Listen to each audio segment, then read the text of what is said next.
Ano, ngayon iiyak-iyak ka. Ngayon, magsisisi ka. Tama na. Tama nang iyak yan. Alam mo, walang masamang umiyak. Basta yung iiyakan mo at yung taong iniyakan mo, siguraduhin mo karapat-dapat siya. Ito pala mga mare, may tips ako sa inyo kung paano natin iwasan ang mga asawa o jowa or partner o magiging asawa pa lang. Ito ay para sa mga kaedad ko na nakaranas din ng hindi magandang pag-ibig. O, diba?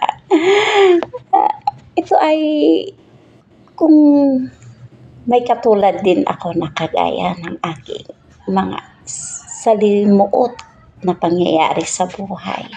Pero hindi natin inasahan. O, diba? Kasi hindi naman lahat ng tao, lahat ng lalaki, perfect. Hindi naman lahat na nagsasabing love, pero hindi lahat totoo. Pero mayroon naman nagsasabi ng love, pero sincere. Kaya lang ang problema, nasa babae din. Aminin din natin yon, di ba? Ito ay payong kaibigan tulad ko, di ba? Kung gusto mo naman makinig, pero kung ayaw mo, ayos lang. Kape muna tayo. Tapos, maghuhugot ako. Example lang naman. O, diba? Kasi ako, sawi ako. Ay, hindi pala sawi. Parang ganun na rin. Sawi. Silito-lito pa kayo. Ako kasi nagmahal din ako. Kung nagmahal kayo, ako mas nagmahal. Totoo. Pero hindi ka sineryoso. O, diba?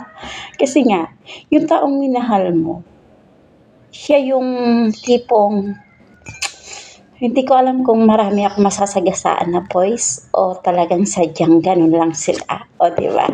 Kasi hindi ko naman nila lahat ng boys para-parehas ang mga ugali, para-parehas ang mga tipong hindi marunong magmalasakit sa kanyang partner. O, diba? Kasi ang iba kasing boys, ang habol lang sa babae, alam mo yon, katawan lang. Pero hindi naman lahat ng boys, ganun ang habol. O, diba? O, bawi naman ako, diba? Kaya lang yung natagpuan ko at yung dumating sa aking buhay, syempre pinili ko yun, magsisisi pa ba ako? Ginusto ko yun siyempre gwapo, di ba? Alam mo na pag mga gwapo, galot na pagdating sa mata, oh my God, at ilong. At saka, matalas ang dila sa pananalita. O, di ba? Pag nakuha ka dyan, yun lang. Problema mo na yun. Hindi, seryoso tayo. Ako ay magpapayo lang na bilang isang kaibigan, kumare, diba? Kumare nyo. Mga sis, kape tayo. Mga bagets, ha? Mga bagets na mga girl, alam mo yung mga babae dyan, na medyo kumikaringking, diba? Sorry na lang. Sana bago kayo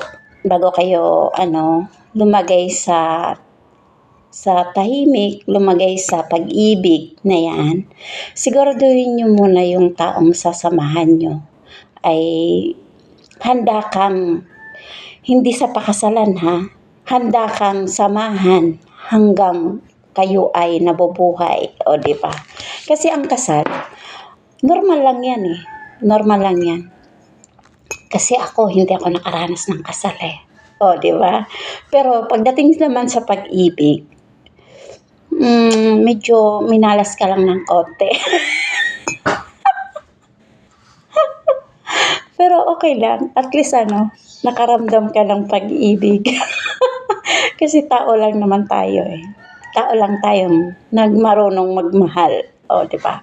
Hindi naman po puwede na ano, ah, nagkunwari ka na hindi mo siya gusto, hindi ka niya type, oh, 'di ba, gano'n. Siyempre 'pag nakakita tayo ng gwapo or mas sakto lang, siyempre mabubuhay yung ating mga natutulog nating damdamin. Tapos yung iba pala, may taong palang may gustong-gusto sa atin pero hindi natin siya makita. O 'di ba, nalito na kayo 'no? Hindi 'yun ang kuwento natin. Ako kasi ako kasi yung taong nakaranas ako ng may nagmahal, merong kunwari, o 'di ba? Nagmahal naman siya, kaya lang hindi ko lang maiwasan sa kanya. Talagang yung mga bisyo niya, yun yung pinagtatalunan namin, yung bisyo niya. Talagang hindi niya maalis-alis sa katawan niya yun. Yung pag-iinom, pagyoyosi, pagsusugal, o 'di ba, pambababae, halos lahat na nasa kanya. Lahat ng katangian nasa kanya. Pero dahil do'n, siyempre minahal mo yung tao, tanggap mo, tiniis mo, hanggang sa nagkaroon kayo ng supli. Pero akala mo yung taong magbabago, pero hindi pala, o 'di ba? Biglang alam mo yon, bigla ka na lang na nabu na natauhan sa pagkaulirat mo nagmahal ka ng gano'ng klaseng tao, o 'di ba? Kasi hindi naman lahat ng lalaki perpekto. Masuwerte na lang yung mga babaeng nakapag-asawa ng perpektong lalaki na marunong silang magmalasakit sa kagaya natin. Pero meron din naman lalaki na malas din sa babae. Kahit anong bigay niya sa pagmamahal, pag-aaruga, lahat ng pagmamalasakit, lahat ng kanyang puso ibinigay niya, pati ang kanyang kaluluwa, pagkatao, katawan, pero hindi pa rin sapat. Parang katulad lang din natin, o 'di ba? Malas nga lang nila kasi napupunta rin sila doon sa babaeng hindi naman siya karapat-dapat. Parang ako din, napunta rin ako sa lalaking hindi naman ako inalagaan, o 'di ba? Kaya mga sis, bago natin sila sagutin at lumagay sa tahimik na ganong sitwasyon, tahimik na pamumuhay or tahimik na pag-isipan muna natin ng mabuti kung tama ba 'tong papasukin natin. Kasi hindi biro ang pumatol ka sa taong may sakit na gano'n. Kasi yan, hindi na nila yan, kumbaga hindi nila namamana yan. Oo, namamana nila, oo. Pero para sa akin, sa tagal-tagal kong naging tao, sa tagal-tagal kong naging nanay, single mom ako, Sa tagal-tagal ko na nakikita ko lahat ng galawan ng bawat isa, ng kalalakihan. Sa tagal kong ito, sa tanda ko ng ito, kahit hindi ako umiimik, nakikita ko mga galawan ng isang tao, kung paano siya maging mabuting lalaki para sa kanyang asawa. Ang nakikita ko parang, alam mo yun, parang yun sa akin, napunta sa akin, parang hindi siya sincere na maging asawa ka niya. Parang ginusto ka lang dahil sa katawan. O, diba? Parang ganun. Parang sayang naman to, parang ganun. Sayang naman to kung hindi ko to matikman. O, diba? May mga ganong klase. Meron naman yung lalaki na, sige na, bahala na, parang ganun. Bahala na. Gusto naman niya ako, subukan natin. Subukan. Pero yung iba naman, sinusubukan nila, pero once na nakita kasi nila yung ugali ng isang babae, natuturn up sila doon. or yung babae naman, nakikita niya yung klaseng pag-uugali ng isang lalaki, nawawalan na din siya ng gana. Pero wala kang magagawa kasi nga mahal mo siya eh. So, pagtiyagaan mo. Ganun lang yun. Kaya sa akin yun nangyari talaga. Hindi biro. Halos lahat yata ng kamalasan ng lalaki na ayaw ko, sa akin naman napunta. Yung klase pag-uugali ng mga bakit kasi napupunta pa sa akin? Sa dami-dami ng lalaki. Oh my God, diba? Kung pwede nga lang, mamili ka talaga sa mga panahon na bata ka pa. Kaya lang hindi eh. Nabubulag tayo pagdating sa pagmamahal. Pero sana bago tayo magmahal, pag-isipan muna natin maigi. Gamitin natin ang utak bago ang puso.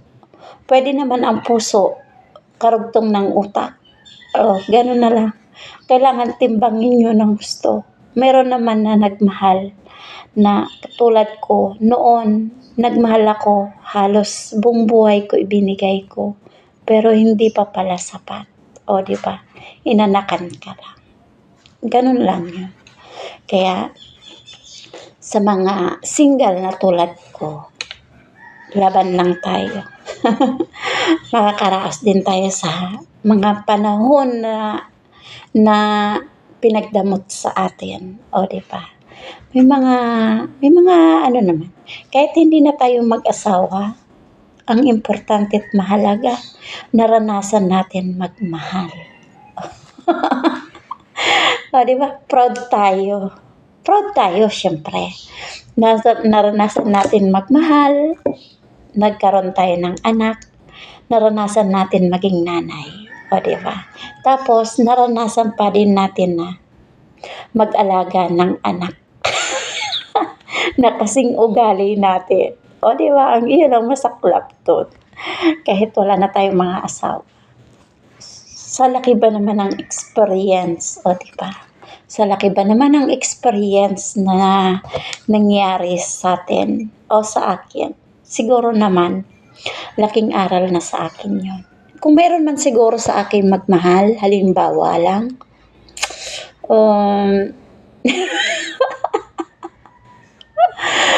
kung ako sa'yo, kung meron lang magmahal sa akin, pag-isipan mo lang maigi. Kasi, bago ka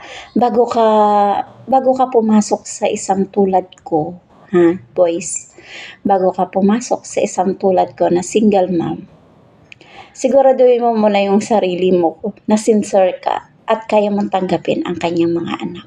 Yun lang. Kasi, ang pinakamahalaga kasi sa amin mga single mom, tanggapin mo ng buo ang aming mga anak. Yun lang. At huwag mo siyang pakialaman. Kasi marami kasing nagkukunwaring tanggap ang anak pero iba ang intensyon. Ako kasi, once na mayroon nandigaw sa akin, ibang teknik ko eh. O, di ba? Talagang dumadaan siya sa butas ng kaliit-liitan ng karayom. O, di ba? Kasi, may anak kasi ako ng 2 babae. Mahirap na. Kasi baka ginusto niya ako or baka gustuhin niya ako. Hindi para sa akin. Oo, mahirap yung ganon. Diba? Kasi meron kasi mga boys na gusto ka kasi may intensyon. Baka doon sa anak mo. Mahirap yung ganon. Magsisi ka huli na. Ganon lang mga sis. Ingat-ingat tayo sa pagpili ng magiging asawa natin or magiging jowa natin. So, hindi lahat ng tao, hindi lahat ng lalaki, at hindi lahat na magkakagusto sa atin. Ikaw ang gusto. Pag-aralan mo munang mabuti kung tama ba yung gagawin mo. At saka, bigyan mo siya ng challenge. Kailangan nyo siyang i-challenge. Kasi doon nyo siya makikita kung anong klaseng lalaki ba yan. Bago mo siya ituloy sa iyong bahay, kailangan dumaan muna siya sa challenge na, alam mo yun, challenge talaga ng kagaya kong single mom. Kasi para din naman sa atin yon at para din sa ating mga anak. Yun lang mga sis. Ako'y nagpapayo lang. Papayo lang ako bilang isang kaibigan or friend mo. O pwede naman maging sister mo, o di ba? Yan lang mga sis. Thank you so much. Kati tayo.